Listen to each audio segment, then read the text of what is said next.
기쁨이 넘치는 예배예요. 자, 오늘 말씀은 이제 열왕기상 12장에서 16장까지의 말씀을 함께 보도록 하겠습니다. 이제 당분간 또 열왕기의 말씀과 역대기의 말씀을 이제 비교 대조하면서 말씀을 보게 됩니다. 우리가 지난주에도 잠깐 얘기했었지만 열왕기 말씀은 신명기 역사사로 갑니다.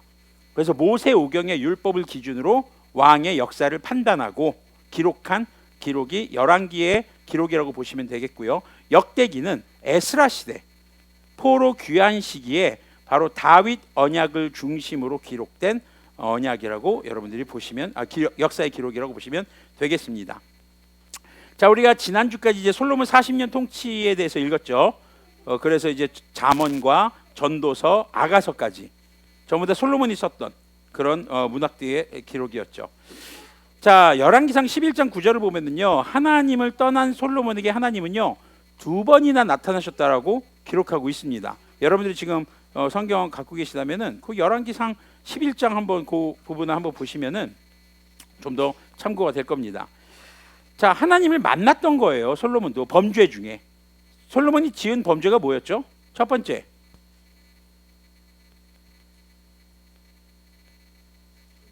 이방 여자한테 빠졌어요. 그리고 외국 여자들 너무 좋아했어요. 근데 문제는 좋아요. 그래, 뭐 이제 사랑에는 국경이 없다고 하니까요. 그런데 문제는 뭡니까? 그 여인들의 우상, 종교를 그대로 다 받아들였고 하나님만 섬겨야 하는 이스라엘의 왕인 솔로몬이 그 우상들도 같이 섬겼다는 거예요. 그러면서 문제가 생깁니다. 그리고 또 그 자녀들에 대한 문제도 생기죠. 솔로몬의 아들이 누구죠? 뒤이어서 왕이 된 사람? 르호보암입니다. 르호보암의 엄마가 암몬 여인입니다. 그러다 보니까 암몬의 우상을 섬기는 그런 습관을 그대로 배웠던 거죠. 그래서 르호보암에 대해서 역대기 기록은 초창기에는 하나님의 뜻을 잘 따르고 그리고 주님의 뜻을 알기 위해 노력했던 것으로 기록하고 있어요. 역대기에서는. 그런데 아마도 후반에 어머니의 영향으로 어머니의 영향이 좀 더 드러나고 그러면서 하나님을 떠나는 그런 모습이 나타나지 않나라는 생각들도 우리가 해볼 수 있겠습니다. 자, 이제 오늘 다음 주 읽을 분량이 이제 오늘 열왕기의 이야기를 다음 주에는 역대기의 이야기로 비교 분석하면서 읽게 될 겁니다. 자, 그래서 이제 이세벨과 아하방 직전까지 이제 읽게 될 텐데요. 자, 르호보암 왕, 솔로몬의 아들이죠. 르호보암의 이름 뜻은 뭐냐면요, 백성의 마음 혹은 백성의 땅을 넓히다라는 이름 뜻을 가지고 있습니다. 마음을 넓힌다는 것은 어떤 걸 그들의 마음을 유하게 하고 또 그들이 하나님께 돌아오게 하고 회개하는 거겠죠. 제사는 회개가 목적이 있으니까요. 그리고 또 나라를 더 부강하게 하는 것, 이런 이름 뜻을 가지고 있었겠죠. 자, 이렇게 이름을 지은 것은 누구의 믿음? 르호보암의 믿음이 아니라 솔로몬이 르호보암을 낳을 때 당시의 믿음의 고백인 거겠죠. 자, 그런데 이 이름의 의미와는 전혀 반대대로 살아갑니다. 자, 르호보암은 이제 41살의 왕이 돼서요 17년간 통치를 하게 되는데요. 부인이 18명, 후실, 그러니까 정식 부인이 아니고 첩이 80명, 딸 60명에 아들 28명. 자, 한번 생각해보세요. 왕들의 자녀가 이렇게 많아요. 특히 아들이 28명이에요. 그럼 그 다음 왕자리를 차지하기 위해서 세력 다툼이 당연히 나타나겠죠. 그렇죠? 다윗 자녀들도 그랬는데요. 뭐. 자, 그 아내 중에서는 다윗의 손녀 마할랏도 있었고요. 그리고 압살롬의 딸 마아가라는 부인도 있었습니다. 자, 그리고 르호보암의 특징은 바로 전대왕 솔로몬이 성전 짓고 왕궁 짓는데 백성들의 노역을 동원했죠. 다소 이게 강제성이 좀 있었어요. 근데 솔로몬 시대 때는 나라가 부강하고 솔로몬이 굉장히 지혜롭게 통치하면서 이것에 대한 불만이 사실 없었던 거죠. 그런데 르호보암이 더 강한 통치를 하게 되는 내용이 나옵니다. 그러면서 이제 백성들이 사실 불만을 갖게 되는 거거든요. 아까 얘기했던 것처럼 아버지에게도 신앙적인 교육을 받았지만 암몬 사람이었던 어머니에게도 영향이 컸던 것으로 우리가 볼 수 있겠습니다. 역대하 12장 14절에서는요 하나님을 구하는 마음을 굳게 하지 못해서 죄를 짓게 됐다고 기록하는 장면들이 나옵니다. 자, 르호보암에 대해서 읽으면서 우리가 좀 눈여겨볼 것은요, 르호보암에 두 가지 실수가 있습니다. 첫 번째, 지혜로웠던 솔로몬 왕의 신하들, 그 당시엔 원로들이죠. 즉 개혁개혁은 장로라고 나오고요. 그들의 의견을 무시하고 폭력적인 정치를 펼쳤다는 것. 그리고 두 번째, 하나님의 말씀보다 어머니의 교육에 영향을 받아서 우상으로 치우쳤던 그런 삶의 모습이 나타나게 되는 것이죠. 자, 그럼 르호보암이 나타나면 따라오서 우리가 봐야 될 인물이 여로보암입니다. 르호보암, 여로보암 하니까 되게 형제 같죠. 근데 전혀 다른. 자, 여로보암 같은 경우는요, 이제 에브라임 지파는 요셉 가문이죠. 요셉 가문이 두 몫을 차지합니다. 두 가문으로 12지파에 들어가요. 에브라임과 므낫세 두 지파가 이제 12지파에 들어가게 되는 거고요. 자, 에브라임 지파 중에서도 이 에브라임 지파에서 이제 느밧의 아들, 그리고 솔로몬 시대 때 관원이었죠.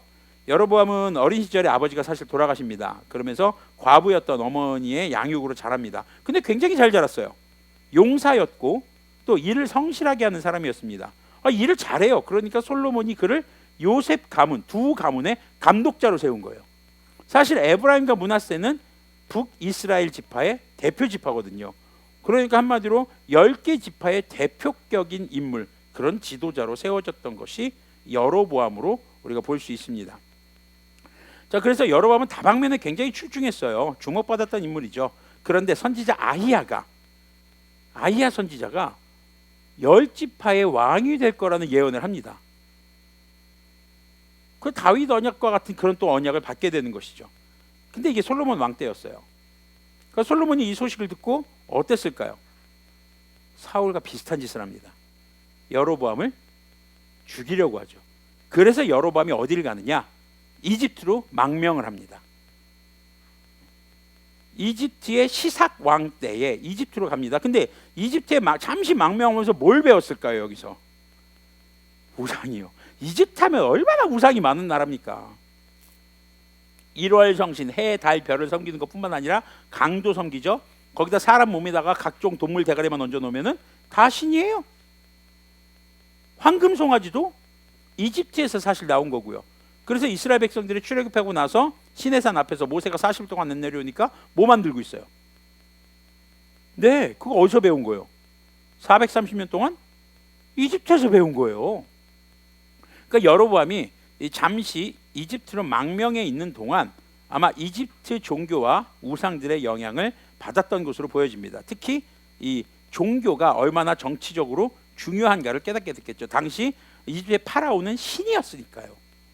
자, 그런 것들을 이제 배웠던 것으로 우리가 추측해 볼 수 있는 그런 내용들이 될 수 있겠죠. 자, 그런데 솔로몬이 죽고 르호보암이 이제 왕이 되었다는 소식을 듣고 이제 돌아와서 백성들의 의견을 다 모아서 수렴해서 르호보암에게 가는 그런 역할을 하게 되죠.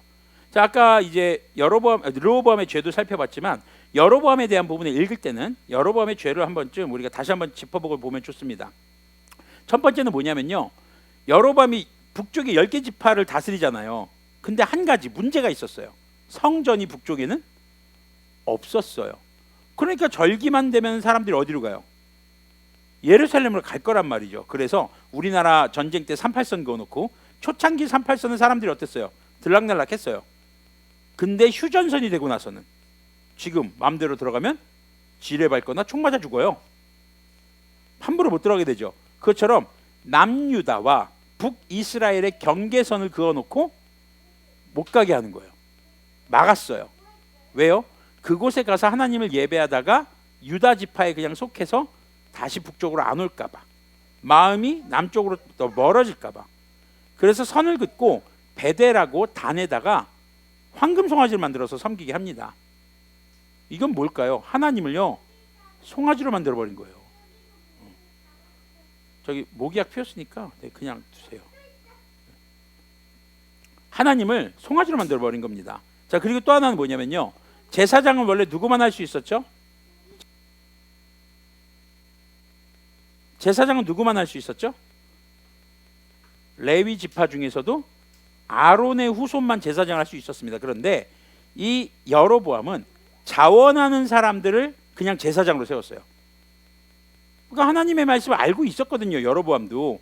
그런데 원하는 사람 아무나 제사장직을 맡긴 것이 하나님의 말씀 한마디로 깨버린 거예요. 예배 기초를 흔들어 버린 거죠. 거기다 또 세 번째 잘못은 뭐냐? 절기를 바꿔버립니다. 이스라엘의 중요한 7대 절기들 있잖아요. 이 절기의 시기를 바꿔버려요. 왜요? 남유다하고 똑같으면은 성전에 가려고 애쓸 거 아닙니까? 그래서 아예 절기를 바꿔버립니다. 임의대로. 한마디로 정치를 위해 신앙을 이용하는 이런 모습을 보이고 있었던 거죠. 이게 바로 이집트의 특징이었어요. 결국 여로보암은 또 이제 르호보암의 아들에게 정군에서 패배하고, 그리고 여로보암도 왕조를, 영원한 왕조의 언약을 받았지만 결국에는 여로보암과 여로보암의 아들이 죽게 되는, 반란을 통해서 죽게 되는 그런 일들이 일어나게 됩니다. 자, 그러면 오늘 이제 12장부터 말씀을 읽으면서 하나하나 이야기를 나눠보도록 하겠습니다. 35일째입니다. 열왕기상 12장부터 16장까지입니다. 12장.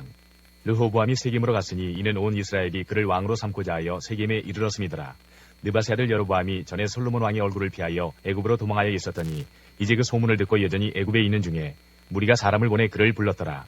여로보암과 이스라엘의 온 회중이 와서 르호보암에게 말하여 이르되, 자, 온 회중이었다는 건 사람들이 다 모였다는 게 아니에요. 대표들만 모였다는 겁니다.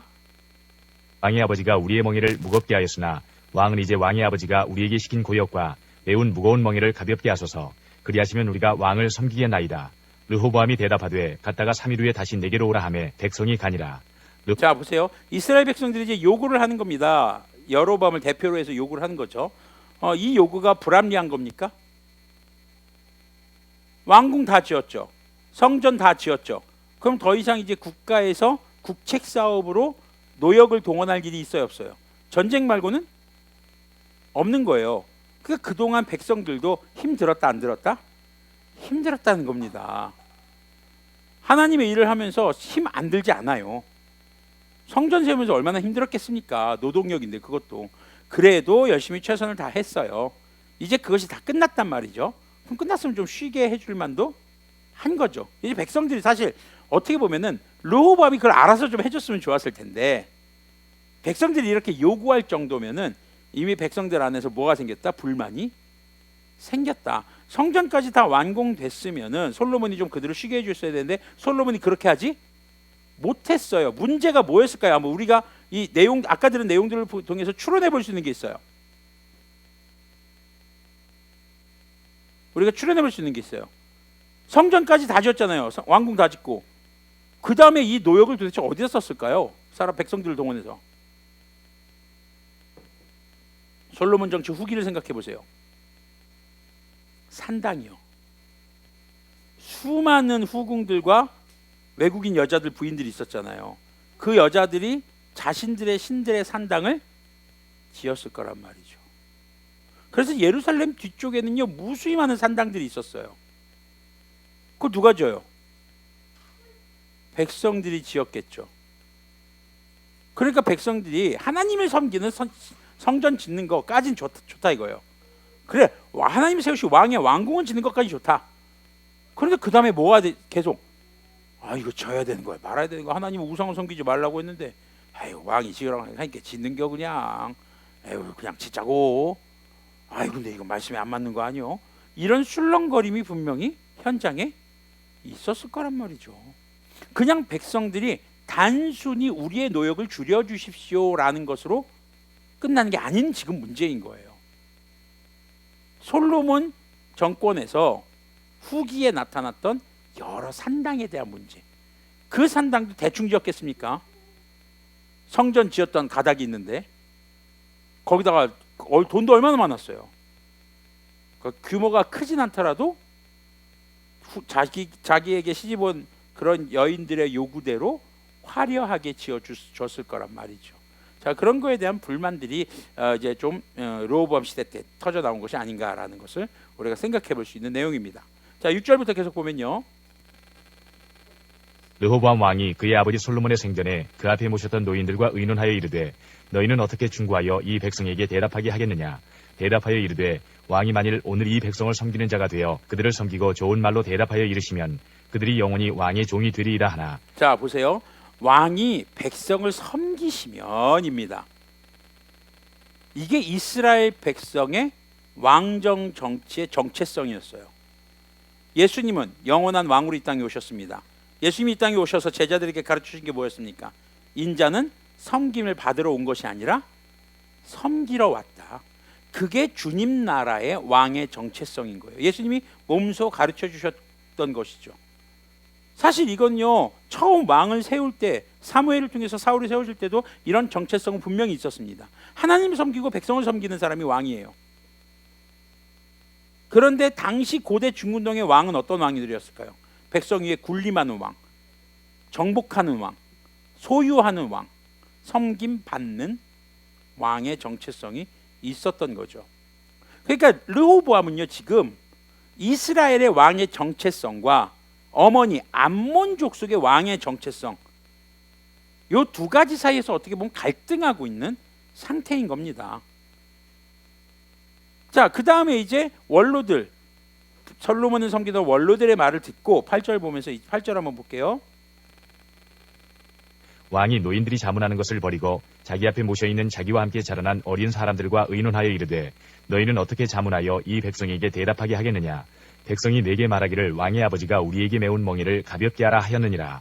함께 자라난 소년들이 왕께 아뢰어 이르되 이 백성들이 왕께 아뢰기를 왕의 부친이 우리의 멍에를 무겁게 하였으나 왕은 우리를 위하여 가볍게 하라 하였은즉 왕은 대답하기를 내 새끼손가락이 내 아버지의 허리보다 굵으니 내 아버지께서 너희에게 무거운 멍에를 매게 하였으나 이제 나는 너희의 멍에를 더욱 무겁게 할지라. 내 아버지는 채찍으로 너희를 징계하였으나 나는 전갈 채찍으로 너희를 징계하리라 하소서. 자, 지금 이게요, 뭐 새끼손가락이 장애가 있어서 두꺼워진 게 아니에요. 허리보다 두꺼워진 게. 아버지의 권력보다 내가 더 세다. 지금 여로보암의 동기들, 같이 자란 사람들 중에서 신하들이 있단 말이죠. 그 신하들은 솔로몬 왕정 후기 영향을 받은 사람들이에요. 그러니까 왕에 대해서 하나님의 왕의 개념, 신앙적, 성경적 왕의 개념이 아니라 당시 일반적 왕의 개념을 좀 더 영향을 받은 사람들이죠.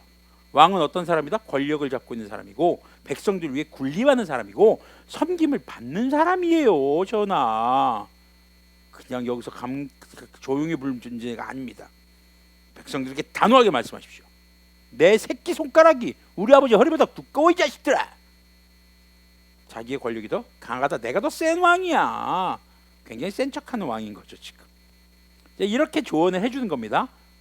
그렇게 해야만 합니다. 그러면서 이 쇠채찍, 이 전갈채찍이라고 저기 나오잖아요. 전갈채찍이 뭐예요? 전갈로 만든 채찍일까요?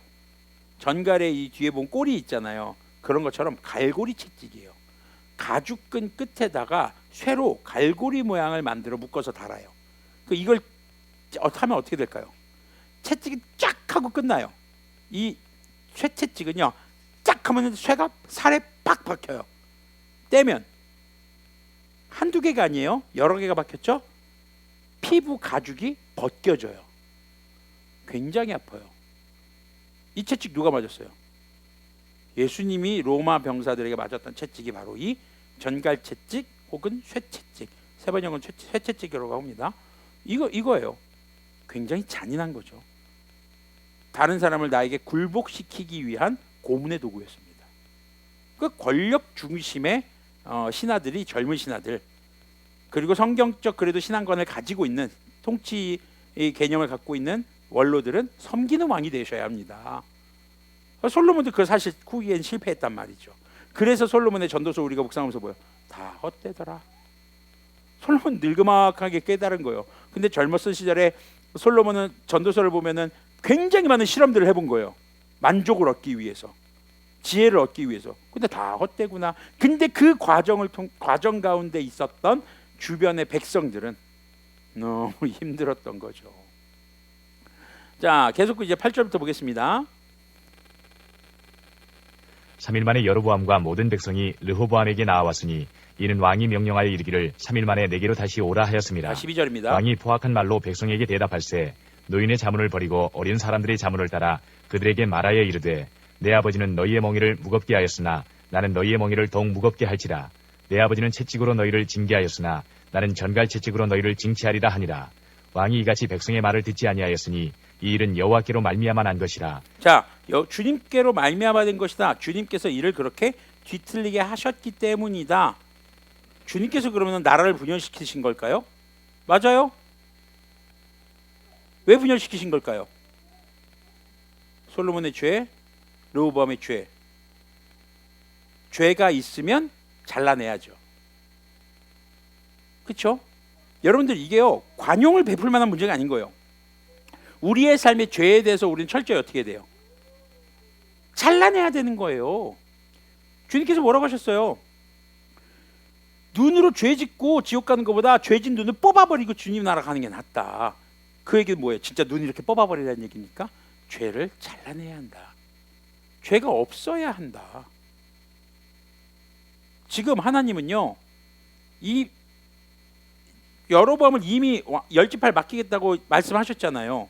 하나님의 뜻을 이루기 위해서 나가는 겁니다. 지금 깨닫게 하시는 거죠. 어쩌면 이 과정을 통해서 지금 하나님이 이렇게 하신 거예요. 지금 뒤틀리게 하신 거예요. 여호와께서 전에 실로 사람 아이야로 느바세 아들 여로보암에게 하신 말씀을 이루게 하심이더라. 네, 하나님께서는 하나님의 말씀을 이루시기 위해서 여러분들 나라가 하나가 되는 것만이 꼭 주님의 뜻일까요? 그건 우리의 바람이죠. 하나님은 하나님의 뜻을 이루기 위해서 나라를 쪼개실 수도 있다라는 겁니다. 우리는요, 우리의 이상을 자꾸 하나님께 투영시키는 경우가 있어요. 하나님 이게 옳은 거 아닙니까? 다수가 만족하는 것이 옳은 것 아닙니까? 이게 민주주의의 다수결의 원칙이죠. 굉장히 위험한 사고입니다. 우리나라 기독교인들이 자유민주주의에 자꾸 젖어 있거든요. 그것이 진짜 이상적인 통치 이념 아니에요. 다수가 우매한 결정을 한다면, 다수가 죄의 선택을 한다면, 오히려 성경은요, 하나님께서는 소수의 의인들을 통해서 일하시고 역사하시죠. 때로는 이렇게 나라를 쪼개고 분열시키시기도 하는 겁니다. 무엇을 위해서요? 생각해 보세요. 여러분들 몸에 암덩어리가 생겼어요. 수술하려면 어떻게 해야 돼요? 쪼개고 잘라내야죠. 그거 회복하는 기간이 어때요? 아파요, 매우. 저기 그 슬기로 의사생활에서 아직도 기억에 나는 장면 중에 하나가, 이제 어떤 아저씨가 이제 간암에 걸리셨어요. 그래서 간 이식을 받으셨어요. 첫째 딸에게 이식을 받았어요. 근데 그 다음에 또 술 먹고 담배 피고 친구들이랑 놀다가 또 간에 문제가 생겨서 둘째 딸에게 이식을 받았어요. 그런데 또 이렇게 술 마시고 문제를 일으키고 있는 거예요. 그러니까 의사가 그러죠. 더 이상 오지 마세요. 이 간 이식 쉬운 거 아니라고. 딸들도 목숨 걸고 한 건데 이렇게 하실 거면 오시지 마시라고. 가세요 그냥. 한 번 하고 두 번 했는데도 이거 정신 못 차리시면 어떻게 해요? 세게 해야죠. 하나님은요, 지금 솔로몬 때 아까 말씀드렸죠. 두 번이나 나타나서 하나님의 뜻을 알려주셨어요. 그런데 돌이키지 않았단 말이죠. 르호보암이 지금 그렇게 가고 있는 거예요. 지금. 자, 계속 볼게요. 온 이스라엘이 자기들의 말을 왕이 듣지 아니함을 보고 왕에게 대답하여 이르되 우리가 다윗과 무슨 관계가 있느냐? 이세 아들에게서 받을 유산이 없도다. 이스라엘아 너희의 장막으로 돌아가라. 다윗이여 이제 너는 네 집이나 돌아보라 하고 이스라엘이 그 장막으로 돌아가니라. 자, 우리는 이제 다윗 가문하고 연관이 없다. 다윗 가문하고 선 그어버린 거죠. 그러나 유다 성읍들에 사는 이스라엘 자손에게는 르호보암이 그들의 왕이 되었더라. 자, 그래서 북쪽 열지파에게 르호보암이 거절당하는 그런 이야기입니다. 르호보암 왕이 역군의 감독 아도람을 보냈더니 온 이스라엘이 그를 돌로 쳐 죽인지라. 자, 르호보암이요, 이제 강제 노동 감독관 아도니람을 보냅니다. 히브리어는 아도람이라고 돼 있어요. 근데 이스라엘 사람들이 돌로 쳐서 죽입니다. 뭐예요? 르호보암 왕 우리는 말 안 들어. 일이 점점 커지고 있는 거죠. 완전히 건널 수 없는 강을 건너고 분열이 되게 됩니다. 바로 아도람의 죽음을 통해서 완전 분열이 이루어지게 되죠. 르호보암 왕이 급히 수레에 올라 예루살렘으로 도망하였더라. 이에 이스라엘이 다윗의 집을 배반하여 오늘까지 이르렀더라. 온 이스라엘이 여로보암이 돌아왔다함을 듣고 사람을 보내 그를 공회로 청하여 온 이스라엘의 왕으로 삼았으니 유다지파 외에는 다윗의 집을 따르는 자가 없으니라. 유다지파 빼고 전부 다 북이스라엘에 속했고 이제 여로보암을 왕으로, 초대 북이스라엘의 왕으로 추대하게 됩니다. 보면요, 요즘 정치하고 참 다를 바가 없기도 합니다. 그 전도서의 내용이 참 와닿아요. 뭐 새로운 정치를 하는 것 같지 니네가? 예나 지금이나 똑같다. 다 허무하더라. 라는 것이 떠오르는 그런 저는 장면입니다. 21절 계속 보겠습니다. 르호보암이 예루살렘에 이르러 유다 온 족속과 베냐민 지파를 모으니 택한 용사가 18만 명이라. 이스라엘 족속과 싸워 나라를 회복하여 솔로몬의 아들 르호보암에게 돌리려 하더니 하나님의 말씀이 하나님의 사람 스마야에게 임하여 이르시되 솔로몬의 아들 유다 왕 르호보암과 유다와 베냐민 온 족속과 또 그 남은 백성에게 말하여 이르기를 여호와의 말씀이 너희는 올라가지 말라. 너희 형제 이스라엘 자손과 싸우지 말고 각기 집으로 돌아가라. 이 일이 나로 말미암아 난 것이라 하셨다 하라 하신지라. 그들이 여호와의 말씀을 듣고 그 말씀을 따라 돌아갔더라. 자, 르호보암이 이제 이 자식들을 그냥 저기 군대를 이끌고 쳐들어가려고 합니다. 죽이려고 하죠. 근데 하나님이 스마야 예언자를 보내서 이건 나로 말미암은 일이다. 내가 이렇게 한 거다. 토달지 말고 집으로 가. 르호보암이 한마디로 뭐 했던 거예요? 권력에 취해 있었던 거죠. 우리가요, 이 말씀, 이 역사를 보면서 뭐 교회? 맞아요. 교회도 이런 내용이 필요합니다. 내 자신의 개인의 역사? 맞아요. 그것도 필요합니다. 과연 내가 내 삶을 내 마음대로 결정하는 것에 취해 있지는 않은지 돌아보아야 하는 것이죠. 어쩌면은요, 우리에게 십자가는 곁다리가 됐어요. 어쩌면요, 우리에게 헌신과 순종은 그냥 부수적인 문제가 돼버렸어요. 메인은 내가 결정하고 안 될 때, 힘들 때, 간헐적으로 예배 드릴 때, 이럴 때만 우리가 주님께 헌신을 생각하고 십자가를 얘기하는 건 아닌지. 주님께서 뭐라고 하셨습니까? 주님께서 주는 각자의 십자가를 메고 주님을 따르라고 하셨잖아요. 근데 그 십자가를 더 이상 우리는 망각하고 있는 건 아닌가 하는 것이죠. 나라가 강해집니다. 이제 좀 먹고 살만합니다. 뭔가 좀 편안해졌습니다. 그러니까 하나님 앞에 내가 결심하고 결단하고 회개하면서 내가 주님을 어떻게 섬기겠노라고 결심했던 내용들이 점점 약해져 가고, 르호보암처럼 내 결정이 옳은 것이야 하나님은 그때 분열시킵니다. 쪼갭니다. 그리고 르호보암이 너의 권력이 어디서부터 왔는지를 생각해 볼 수 있는 계기를 어쩌면 제공해 주시는 것이 아닌가 하는 것이죠. 르호보암이 그들을 공격하려 하지만 하나님이 막으십니다. 결국 모든 권력은 하나님께로부터 비롯되는 것을 다시 한번 성경은 우리에게 보여주고 있는 것입니다. 여러분들의 삶의 결정을 여러분들이 하는 게 아니라는 겁니다. 성령님의 충만한 사람들은요, 본인이 결정하는 것이 아니라 누구의 결정? 주님의 결정. 근데 주님의 결정을 어떻게 할 수 있습니까? 뭐 이렇게 주님께 카톡 보내면 주님 어떻게 할까요? 답은 카톡 주님이 이렇게 보내실까요? 한라인 있어요? 전화로 연결해요? 아니죠. 주님의 말씀을 통해서 주님이 어떤 것을 기뻐하시고 싫어하시는지를 알아야 돼요. 근데 말씀 안 읽으면서 주님의 뜻 모르겠대요. 말씀 읽다가 모르면 궁금한 거 왜 물어보세요. 얼마든지 찾아가야죠. 삶에 문제를 두고 기도해야죠. 그 과정 없이 자꾸 주님의 뜻이, 주님께서 말씀을 안 해주신대요. 정신 차리셔야 됩니다. 우리 그리스도인들 정신 진짜 바짝 차려야 됩니다. 지금 네, 정권에 대해서는 말하지 않을게요. 자, 계속 읽어보도록 하겠습니다. 여로보암이 에브라임 산지에 세겜을 건축하고 거기서 살며 또 거기서 나가서 분우엘을 건축하고 그의 마음에 스스로 이르기를 나라가 이제 다윗의 집으로 돌아가리로다. 자, 나라가 다윗의 집으로 돌아가리로다. 이게 뭐냐면요, 다윗감으로 돌아갈지도 모른다. 왕국이 불안함에 사로잡힌 겁니다. 세겜성을 도성으로 삼고 수도로 삼은 거죠. 세겜을. 그리고 분우엘 성을 세웁니다. 그 도성을 또 옮겨요. 그런데 여로보암의 마음이 불안합니다.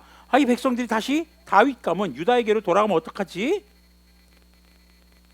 만일 이 백성이 예루살렘에 있는 여호와의 성전에 제사를 드리고자 하여 올라가면 이 백성의 마음이 유다 왕된 그들의 주 르호보암에게로 돌아가서 나를 죽이고 유다의 왕 르호보암에게로 돌아가리로다 하고, 이에 계획하고 두 금송아지를 만들고 무리에게 말하기를 너희가 다시는 예루살렘에 올라갈 것이 없도다.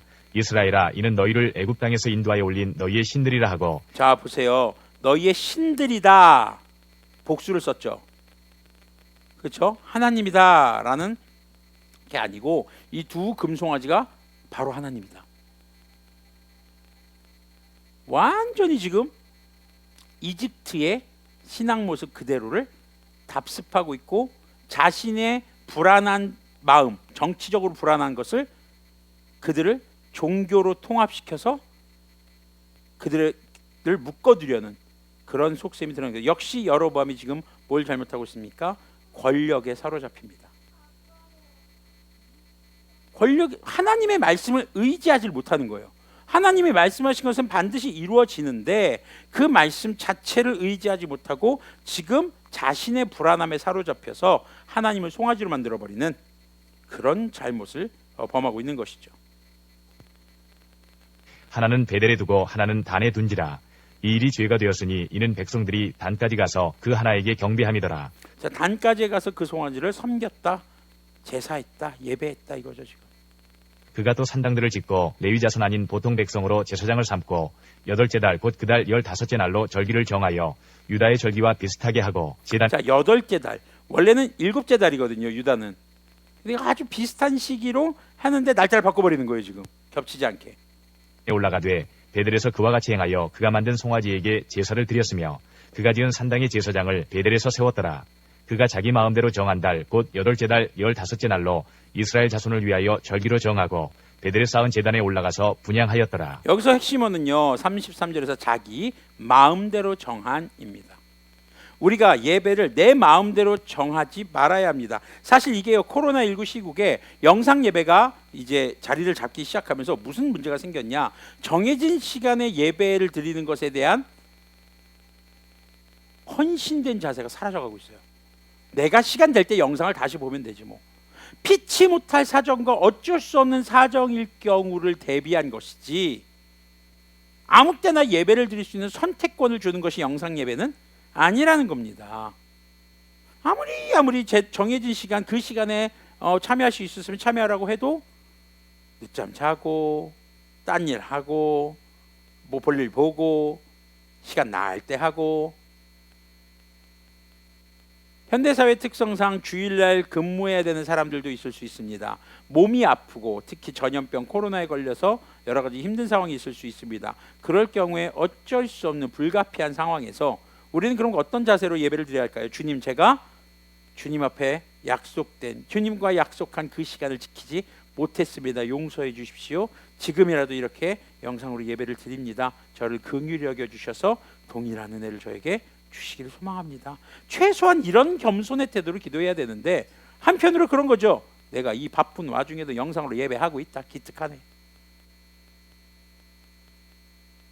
우리 진짜 이거 기독교인들 이 비욘드 코로나 시국에 사실 회개해야 될 부분이기도 합니다.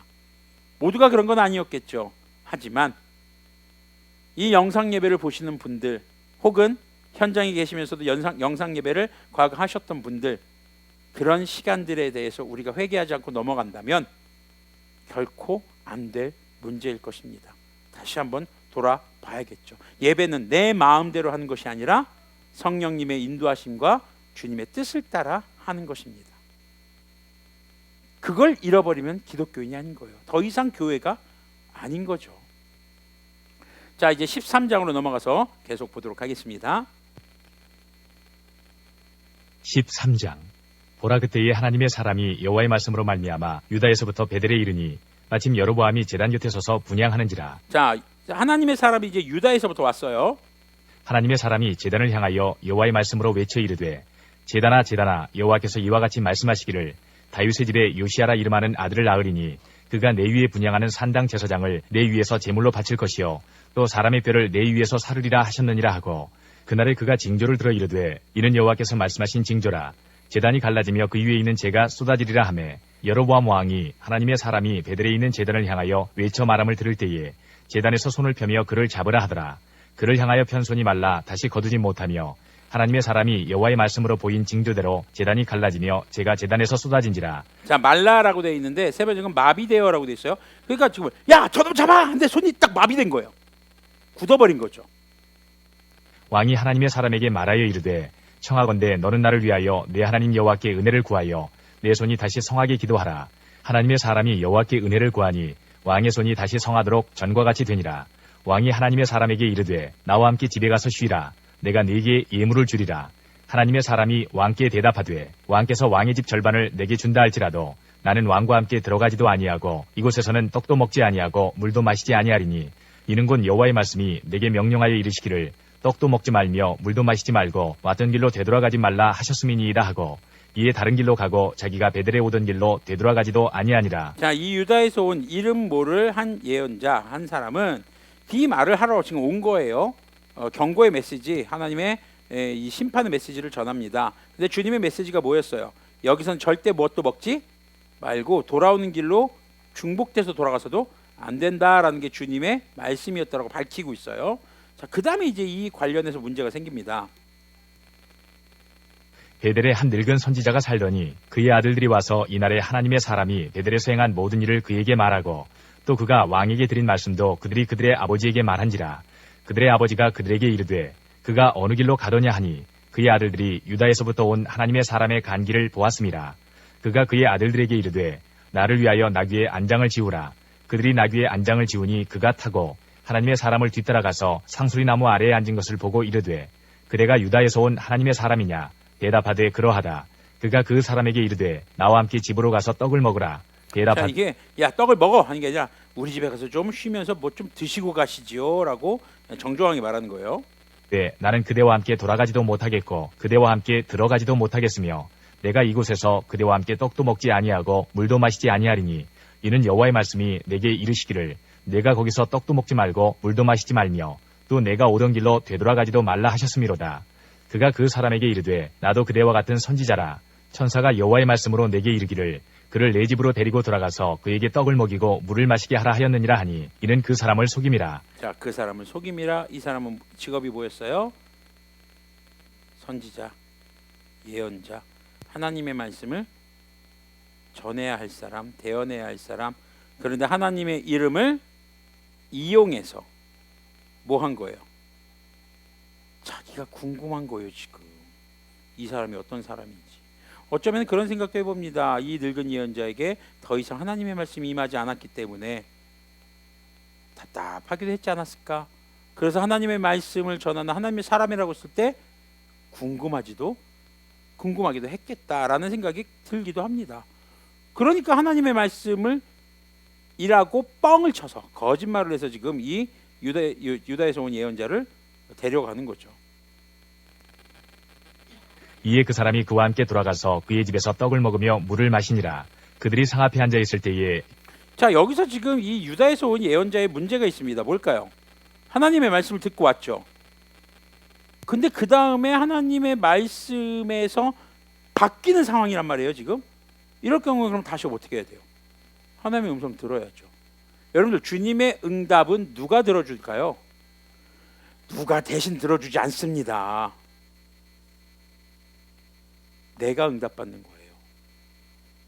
옆에서 누가 내가 보니까 아이고 목회자가 돼야겠네.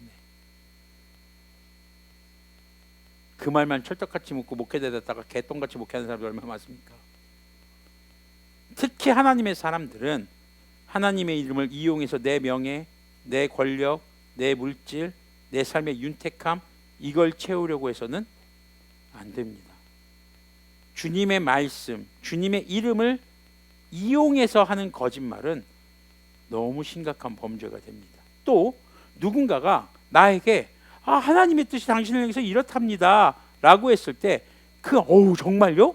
그것에 그냥 마음이 쏟아져 가지고 마음이 그냥 쏠려 가지고 하나님의 뜻이 이런가 보다 여기에만 얽매이는 것이 아니라 그것이 진짜 하나님의 뜻인지 분별해야 됩니다. 무엇을 기준으로요?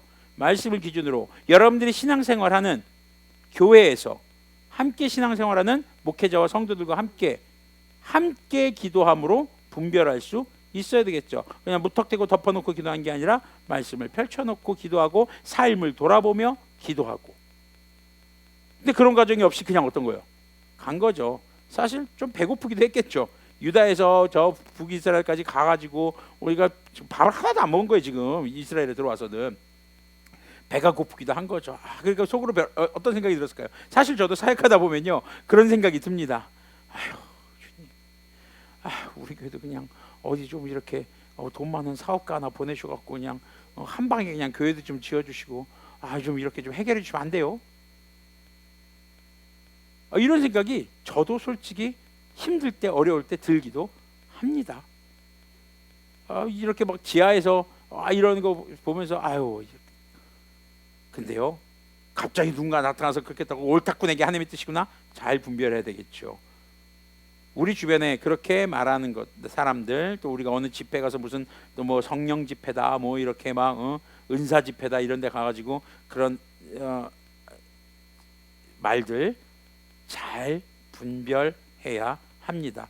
결국 이 베델의 늙은 예언자가 한 거짓말이 어떤 결과를 낳게 됐을까요? 여호와의 말씀이 그 사람을 데려온 선지자에게 임하니 그가 유다에서부터 온 하나님의 사람을 향하여 외쳐 이르되 여호와의 말씀에 내가 여호와의 말씀을 어기며 내 하나님 여호와께서 내게 내리신 명령을 지키지 아니하고 돌아와서 여호와가 너더러 떡도 먹지 말고 물도 마시지 말라 하신 곳에서 떡을 먹고 물을 마셨으니 네 시체가 내 조상들의 묘실에 들어가지 못하리라 하셨느니라 하니라. 그리고 자기가 데리고 온 선지자가 떡을 먹고 물을 마신 후에 그를 위하여 나귀의 안장을 지우니라. 이에 그 사람이 가더니 사자가 길에서 그를 만나 물어 죽이매 그의 시체가 길에 버림받으니 나귀는 그 곁에 서 있고 사자도 그 시체 곁에 서 있더라. 지나가는 사람들이 길에 버린 시체와 그 시체 곁에 선 사자를 보고 그 늙은 선지자가 사는 성읍에 가서 말한지라. 그 사람을 길에서 데리고 돌아간 선지자가 듣고 말하되 이는 여호와의 말씀을 어긴 하나님의 사람이로다. 여호와께서 그에게 하신 말씀과 같이 여호와께서 그를 사자에게 넘기심에 사자가 그를 찢어 죽였도다 하고 이에 그의 아들들에게 말하여 이르되 나를 위하여 나귀의 안장을 지우라. 그들이 안장을 지우매 그가 가서 본즉 그의 시체가 길에 버림바 되었고 나귀와 사자는 그 시체 곁에 서 있는데 사자가 시체를 먹지도 아니하였고 나귀를 찢지도 아니하였더라. 늙은 선지자가 하나님의 사람의 시체를 들어 나귀에 실어 가지고 돌아와 자기 성읍으로 들어가서 슬피 울며 장사하되 곧 그의 시체를 자기의 묘실에 두고 오호라 내 형제여 하며 그를 위하여 슬피 우니라. 그 사람을 장사한 후에 그가 그 아들들에게 말하여 이르되 내가 죽거든 하나님의 사람을 장사한 묘실에 나를 장사하되 내 뼈를 그의 뼈 곁에 두라. 그가 여호와의 말씀으로 베델에 있는 제단을 향하고 또 사마리아 성읍들에 있는 모든 산당을 향하여 외쳐 말한 것이 반드시 이룰 것임이니라. 이 늙은 선지자의 태도가 참 아이러니하죠. 그 집에 와서 내렸는데 어떻게 합니까? 당신이 하나님의 말씀을 어겼기 때문에 죽을 것입니다. 누가 그 말한 거예요? 늙은 예언자가 그 하나님의 사람한테 얘기한 거예요. 그때 하나님의 말씀이 이 늙은 예언자에게 임한 것이죠. 참 처음엔 거짓말을 했다가 나중에 하나님의 뜻을 알고 났는데 자신이 한 거짓말 때문에 죽었는데 그거에 대한 말은 없어요. 지금 참 뭔가 안타까운 그런 사건이 북이스라엘에서 생기게 됩니다. 자, 33절 계속 보면요. 여로보암이 이 일 후에도 그의 악한 길에서 떠나 돌이키지 아니하고 다시 일반 백성을 산당의 제사장으로 삼되 누구든지 자원하면 그 사람을 산당의 제사장으로 삼았으므로 이 일이 여로보암 집의 죄가 되어 그 집이 땅 위에서 끊어져 멸망하게 되니라. 자, 이게 원인이 돼서 여로보암 가문이 사라지게 되었다라고 이야기를 하고 있는 것입니다. 자, 14장 계속 읽어보겠습니다. 14장. 그때에 여로보암의 아들 아비야가 병든지라. 여로보암이 자기 아내에게 이르되 청하건대 일어나 변장하여 사람들이 그대가 여로보암의 아내임을 알지 못하게 하고 실로로 가라. 거기에 선지자 아히야가 있나니 그는 이전에 내가 이 백성의 왕이 될 것을 내게 말한 사람이니라.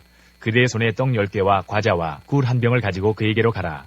그가 그대에게 이 아이가 어떻게 될지를 알게 하리라. 자, 보세요. 발등에 불 떨어지니까 뭐하고 있어요? 나에게 왕이 될 거라고 말했던 선지자 찾아가는 거죠. 그리스도인들의 태도가 경계해야 될 모습이 경계해야 될 태도죠.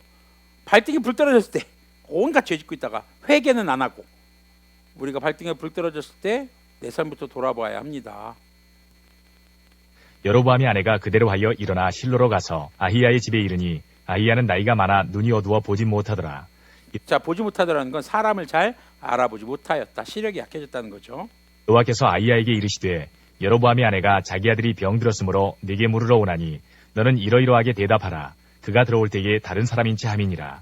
그가 문으로 들어올 때에 아히야가 그 발소리를 듣고 말하되 여로보암의 아내여 들어오라. 내가 어찌하여 다른 사람인지 하느냐. 내가 명령을 받아 흉한 일을 내게 전하리니 가서 여로보암에게 말하라. 이스라엘의 하나님 여호와의 말씀이 내가 너를 백성 중에서 들어 내 백성 이스라엘의 주권자가 되게 하고 나라를 다윗의 집에서 찢어내어 내게 주었거늘 너는 내 종 다윗이 내 명령을 지켜 전심으로 나를 따르며 나 보기에 정직한 일만 행하였음과 같이 아니하고 네 이전 사람들보다도 더 악을 행하고 가서 너를 위하여 다른 신을 만들며 우상을 부어 만들어 나를 노엽게 하고 나를 내 등 뒤에 버렸도다. 그러므로 내가 여로보암의 집에 재앙을 내려 여로보암에게 속한 사내는 이스라엘 가운데 매인자나 노인자나 다 끊어버리되 거름더미를 쓸어버린 같이 여로보암의 집을 말갛게 쓸어버릴지라. 여로보암에게 속한 자가 성읍에서 죽은즉 개가 먹고 들에서 죽은즉 공중의 새가 먹으리니 이는 여호와께서 말씀하셨음이니라 하셨나니 너는 일어나 네 집으로 가라. 내 발이 성읍에 들어갈 때에 그 아이가 죽을지라. 여러분들 말갛게가 무슨 뜻인지 아세요? 깨끗하게. 계속 볼게요. 온 이스라엘이 그를 위하여 슬퍼하며 장사하려니와 여로보암에게 속한 자는 오직 이 아이만 묘실에 들어가리니 이는 여로보암의 집 가운데에서 그가 이스라엘의 하나님 여호와를 향하여 선한 뜻을 품었음이니라. 여호와께서 이스라엘 위에 한 왕을 일으키신즉 그가 그날에 여로보암의 집을 끊어버리리라. 언제냐 하니 곧 이제라. 여호와께서 이스라엘을 쳐서 물에서 흔들리는 갈대같이 되게 하시고 이스라엘을 그의 조상들에게 주신 이 좋은 땅에서 뽑아 그들을 강 너머로 흩으시리니 그들이 아세라상을 만들어 여호와를 진노하게 하였음이니라. 여호와께서 여로보암의 죄로 말미암아 이스라엘을 버리시리니 이는 그도 범죄하고 이스라엘로 범죄하게 하였음이니라 하니라. 여로보암의 아내가 일어나 디르사로 돌아가서 집 문지방에 이를 때에 그 아이가 죽은지라. 온 이스라엘이 그를 장사하고 그를 위하여 슬퍼하니 여호와께서 그의 종 선지자 아이야를 통하여 하신 말씀과 같이 되었더라. 자, 여로보암이 죄를 지었고 그 죄의 벌로 인해서 아들이 죽습니다. 자, 아들이 죽게 되는 것을 통해서 뭘 주님께서는 또 확인하시는 걸까요? 여로보암 가문 다 이제 내가 없앨 거야. 제대로 장사되는 사람은 이 아이밖에 없어. 나머지는 전부 다 제대로 장사조차 지내지 못하는 끔찍한 죽음을 맞이하게 될 거야 라는 그 말씀이 이제 성취될 것이라는 바로 확증을 해주시는 거죠. 여로보암의 그 남은 행적 곧 그가 어떻게 싸웠는지와 어떻게 다스렸는지는 이스라엘 왕 역대지략에 기록되니라. 여로보암이 왕이 된 지 22년이라. 그가 그의 조상들과 함께 자매 그의 아들 나답이 대신하여 왕이 되니라. 자, 여로보암의 통치가 끝이 나고 나답이 왕이 됩니다. 자, 그리고 이제 유다 왕 르호보암의 이야기가 21절에 등장을 합니다. 솔로몬의 아들 르호보암은 유다 왕이 되었으니 르호보암이 왕위에 오를 때에 나이가 41세라. 여호와께서 자기 이름을 두시려고 이스라엘 모든 지파 가운데에서 택하신 성읍 예루살렘에서 17년 동안 다스리니라. 그의 어머니의 이름은 나아마요 암몬 사람이더라. 유다가 여호와 보시기에 악을 행하되 그의 조상들이 행한 모든 일보다 뛰어나게 하여 뛰어나게 했다는 건 죄가 더 심했다라는 겁니다. 범한 죄로 여호와를 노엽게 하였으니 이는 그들도 산 위에와 모든 푸른 나무 아래에 산당과 우상과 아세라상을 세웠습니다. 그 땅에 또 남색하는 자가 있었고 여호와께서 이스라엘 자손 앞에서 쫓아내신 국민의 모든 가증한 일을 무리가 본받아 행하였더라. 자, 남색하는 사람이라는요 신전 남창들이라는 거예요. 남자 창기들 신전에서, 그러니까 한마디로 우상을 섬기는 제사장들이죠. 그래서 르호보암의 죄가 이렇게 지금 나열이 되고 있는 겁니다. 르호보암 왕 제5년에 애굽의 왕 시삭이 올라와서 예루살렘을 치고 여호와의 성전의 보물과 왕궁의 보물을 모두 빼앗고 또 솔로몬이 만든 금방패를 다 빼앗은지라. 르호보암 왕이 그 대신 노스로 방패를 만들어 왕궁문을 지키는 시위대 대장의 손에 맡김에 왕이 여호와의 성전에 들어갈 때마다 시위하는 자가 그 방패를 들고 갔다가 시위소로 도로 가져갔더라. 자, 이게 뭐냐면요 그만큼 부족해졌다는 거예요. 솔로몬 시대 때는 금방패가 셀 수 없이 많았어요. 근데 다 뺏기고 나서 놋방패 만들어 놓고 그거 수량 부족하니까 어때요? 왔다 갔다 하면서 썼다는 거죠. 지금 그만큼 솔로몬 시대의 부귀가 순식간에 지금 완전히 사라지게 되는 상황이 된 거죠. 르호보암의 남은 사적과 그가 행한 모든 일은 유다왕 역대지략에 기록되지 아니하였느냐. 르호보암과 여로보암 사이에 항상 전쟁이 있으니라. 르호보암이 그의 조상들과 함께 자니 그의 조상들과 함께 다윗성에 장사되니라. 그의 어머니의 이름은 나아마요 암몬 사람이더라. 또 다시 반복되는 말이죠. 지금 르호보암에게 있어서 이런 죄의 근원이 어디에서부터 온 것이다? 어머니에게서 온 것이라는 걸 우리가 추론해 볼 수 있는 그런 대목들입니다. 특히 이것은 누구의 문제이기도 했습니까? 솔로몬의 문제이기도 했던 것이죠. 그의 아들 아비암이 대신하여 왕이 되니라. 자, 아비암이라고도 돼 있고 아비야라고도 합니다. 자, 이렇게 시삭의 침공, 애굽의 시삭의 침공은 르호보암의 죄에 대해서 하나님의 징벌인 것을 우리는 또 알 수 있게 됩니다. 그리고 애굽이 침공했다. 이거는요 이제 솔로몬 시대 때 여러분 기억나세요? 솔로몬의 부인이 애굽 여인이었던 거? 정략 결혼이죠. 동맹 관계였던 거예요. 근데 이 동맹이 어떻게 됐다? 이제 끝났다. 깨졌다. 한마디로 정치적인 관계 결국요 하나님을 떠나는 순간 모든 것들이 다 사라진다는 것을 우리에게 알려주는 그런 대목이 되는 것이죠. 오늘 이렇게 14장까지만 보도록 하겠습니다. 15장, 16장은 다음 주에 보고 또 역대기도 계속 이어서 이번 5월 달은 아마 이렇게 두 분열 왕국의 왕들을 좀 비교하면서 보게 될 것입니다. 자, 여로보암을 한번 생각해 보면요, 참 안타까운 것이 다윗 언약과도 동일한 언약을 받습니다.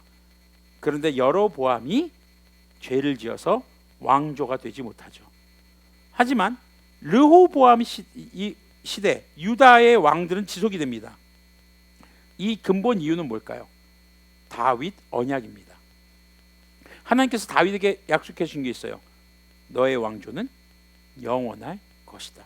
다윗이 잘했어요. 하나님을 잘 섬겼어요. 물론 죄 지었어요. 그런데 회개하고 눈물로 회개하고 돌이키고 또 나중에 노년에는 그 죄에 대한 결과 때문에 고통스러워하면서도 하나님을 떠나지 않았단 말이죠. 그것이 다윗 언약에 지속될 수 있었던, 그리고 그 다윗 언약을 통해서 누가 오십니까? 예수님이 오시게 되는 것이죠. 자, 이게요, 하나님 앞에서 나의 삶이 그냥 단순히 나의 삶으로 끝나는 것이 아니라 인간의 삶은요, 항상 타인에게 영향을 주게 돼 있다는 것입니다. 여로보암의 큰 죄 중에 하나가 뭡니까? 본인도 죄 짓고 백성들도 죄 짓게 만들었다라는 것입니다. 내가 하나님 앞에서 거룩하게 살아가야 되는 내가 타협하면요, 우리 주변의 사람들에게도 그 죄가 전염이 됩니다. 특히 가족, 내 자녀. 그래서 우리는요, 주님 앞에 거룩하게 살아가야 됩니다. 근데요, 우리가 거룩하게 살아야지, 거룩하게 살아야지 말은 잘해요. 근데 어떻게 해야 거룩해지냐 이거죠. 죄를 버리세요. 죄인 줄 알면서 끌어안고 있는 것도 있을 수 있단 말이죠. 죄를 버리세요. 십자가를 지세요. 근데 십자가는 안 지려고 한단 말이죠.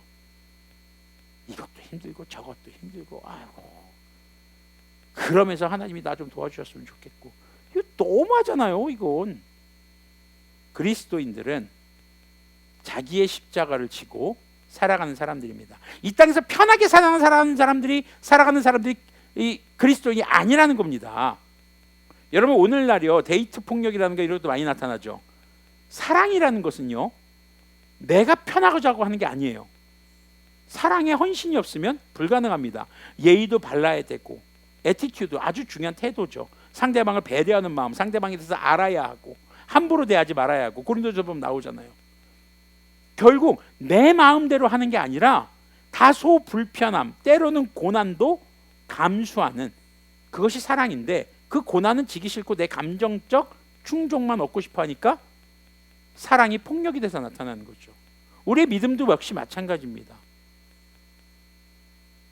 우리의 믿음도 내 마음대로 하니까 믿음이 아니라 죄가 되고요, 결국에는 교회에서도 우상을 섬기는, 하나님의 이름을 이용해서 내 호기심 채우고 내 감정 충족하고 내 불안함 없애는, 이런 게 돼버리고 마는 것이죠. 언약을 지키십시오. 언약 안으로 들어오십시오. 말씀대로 살아가십시오. 여러분들이 져야 할 십자가를 지십시오. 회개하십시오. 오늘 말씀을 통해서 여러분들의 삶에, 정말 여러분들의 그 신앙생활에 회개해야 될 부분이 생각났다면 회개의 기도를, 또 무엇인가를 결단하게 하셨다면 결단의 기도를 드리는 시간 가졌으면 좋겠습니다. 이 시간에 함께 찬양하시면서 준비한 예물 헌금함에 혹은 국민은행 지정된 계좌나 카카오페이 토스 등의 방법으로 헌금하시고, 그리고 여러분들의 삶을 위해서 오늘 들은 말씀 통해서 회개와 결단의 기도, 그리고 우리 성도님들을 위한, 교회를 위한 기도를 또 이어가시면 좋겠습니다. 그리고 기도하시면서 오늘 말씀을 통해서 깨달은 것 다 기억하지 않아도 됩니다. 여러분들이 기도하면서 결단하게 된 내용이나 회개하게 된 내용들을 같이 비전 나눔으로 올려주시면 감사하겠습니다. 함께 찬양하시면서 예물 드리고 기도하는 시간 갖도록 하겠습니다.